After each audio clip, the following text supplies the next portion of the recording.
Hi hello नमस्ते. मी वंदना. माझ्या नवीन recipe चॅनलवर तुमचं स्वागत आहे.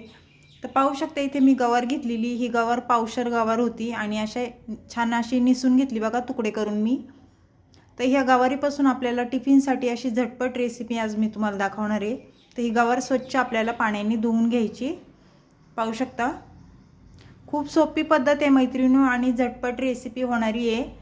घाई गडबडीमध्ये तुम्ही ही आरामशीर करू शकता, बिलकुल पण टाइम लागत नाही. आता ही साईडला ठेवूया आणि इथे बघा मी मीडियम साईजचे 2 कांदे घेतलेले आहेत. मी कांद्याची साल काढून स्वच्छ कांदा धुवून घेतलेला आहे.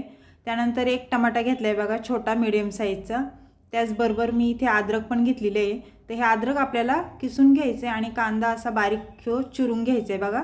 मैत्रिणींनो, चॅनलला कोणी नवीन असेल तर लाईक सबस्क्राईब करायला विसरू नका.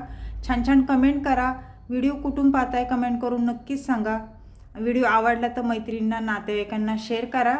आणि एकदा अशा पद्धतीने माझ्या पद्धतीने ह्या गवारीची ही रेसिपी तुम्ही टिफिनसाठी किंवा डाळ भातासोबत तोंडी लावायला करू शकता. खूप झटपट होती, बिलकुल पण टाईम लागत नाही. तर पाहू शकता अशा पद्धतीने आपल्याला कांदा ह्यो बारीक चिरून घ्यायचा आहे. आणि मैत्रिणींनो, तुम्ही अशा पद्धतीने ही गवारीची रेसिपी बनवली आहे का मला कमेंट करून नक्कीच सांगा. नसन केली तर व्हिडिओ संपल्या लगेच करायला घ्या. खूप छान लागते आणि झटपट होती. तर अशा पद्धतीने आपल्याला हा कांदा चिरून घ्यायचा आहे. पाहू शकता.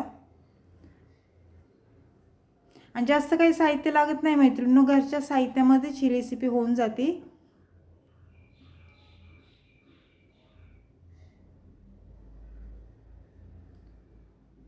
गवारीची कशी पातळ भाजी पण करतात, सुकी पण बनवतात. आपल्याला जर थोडीशी ओलसर लागत असली तर ओलसर पण बनवतात.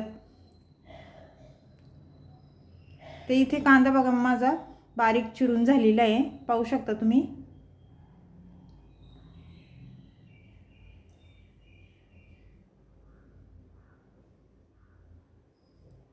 त्यानंतर मी मीडियम साईजचा टमाटा घेतलेला, तो पण चिरून घेतलेला आहे. आता आपल्याला काय करायचं, इथे मी अद्रकची बघा साल काढून अद्रक स्वच्छ धुवून घेतलेलं. तर थोडं आपल्याला अद्रक हे किसून घ्यायचे भाजीसाठी. कसं अद्रक टाकलं ना मैत्रिणींनो भाजीमध्ये खायला खूप छान लागते भाजी आणि आपल्या शरीरासाठी पण अद्रक चांगलं असतं.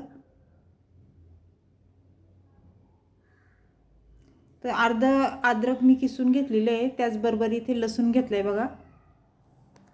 लसूण पण आपल्याला बारीक चिरून घ्यायचं आहे.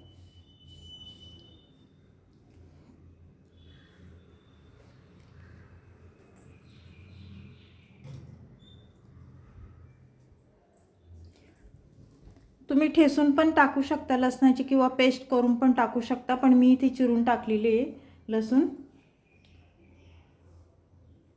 आता हे सगळं झालेलं आहे आपलं चिरून. त्यानंतर आपल्याला पुढे काय करायचे, गॅस कवाळायचे आणि गॅस मी पेटून घेणार आहे. इथे गॅस पेटून झाल्याच्या नंतर आपल्याला कढई ठेवून घ्यायची बघा.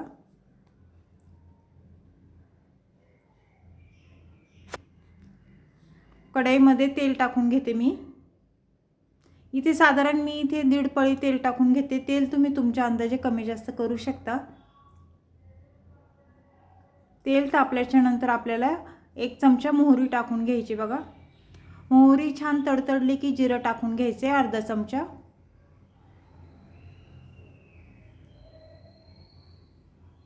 जिरं छान फुलल्याच्या नंतर आपल्याला इथे लसूण टाकून घ्यायचं. मी बारीक चिरून लसूण घेतलेला तो टाकून दिलाय आणि लसूण चांगला तेलावर परतून घ्यायचं आहे. पाहू शकता अशा पद्धतीने. त्यानंतर कढीपत्त्याची पानं टाकून घ्यायच्यात. कढीपत्ता पण छान परतल्याच्या नंतर आपल्याला काय करायचे, पुढे मीडियम साईजचे मी 2 कांदे बारीक चिरून घेतलेले ते टाकून देणार आहे.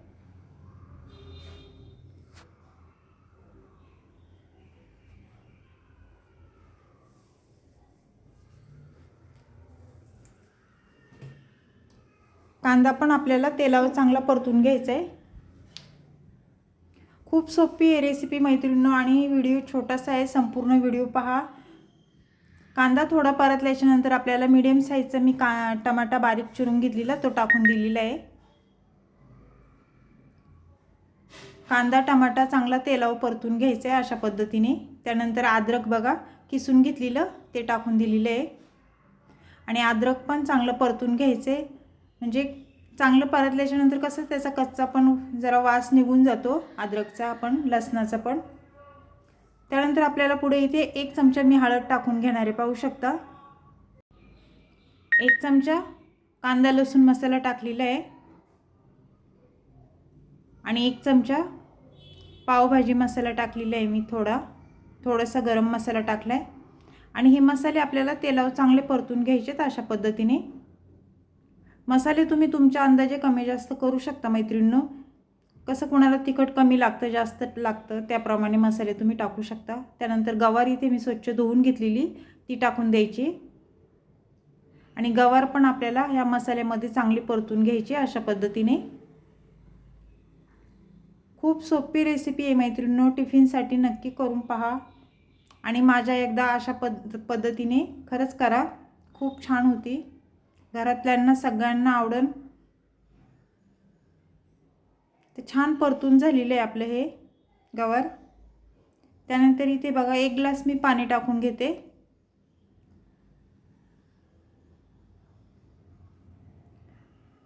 पाणी टाकून झाल्यानंतर छान मिक्स करून घ्यायचे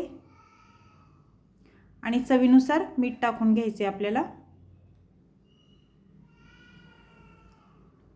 मीठ टाकून झाल्यानंतर परत एकदा मिक्स करून घ्यायची ही भाजी आणि झाकण ठेवायचे 5 मिनिटं आपल्याला.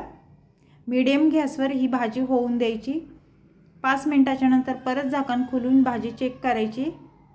पाहू शकता भाजीचा रंग पण खूप छान आलेला आहे आणि दिसायला पण खूप छान दिसते आपली ही गवार.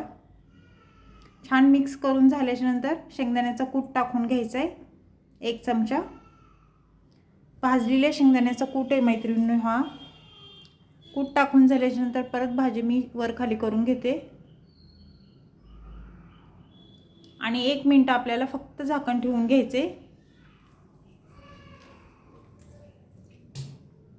1 मिनिटाच्या नंतर परत झाकण खोलून भाजी आपली ही मस्त झालेली पाहू शकता, गवारीची अशी चमचमीत भाजी. तर मैत्रिणींनो ही गवारीची रेसिपी कोणाला कोणाला आवडली मला कमेंट करून नक्कीच सांगा. चॅनलला कोण नवीन असेल तर लाईक सबस्क्राईब करायला विसरू नका आणि ही गवारीची भाजी तुम्ही करणार का ते पण मला कमेंट करून नक्कीच सांगा. आवडला व्हिडिओ तो मैत्रिणींना नातेवाईकांना शेअर करा. तर अशीच रेसिपी घेऊन मी पुन्हा हजर होईन. तोपर्यंत सर्वांना बाय मैत्रिणींनो.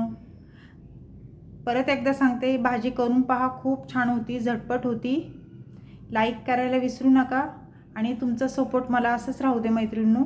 खूप छान वाटतं, छान छान तुम्ही कमेंट करताय आणि पाहताय व्हिडिओ. बाय मैत्रिणींनो, पुन्हा भेटू.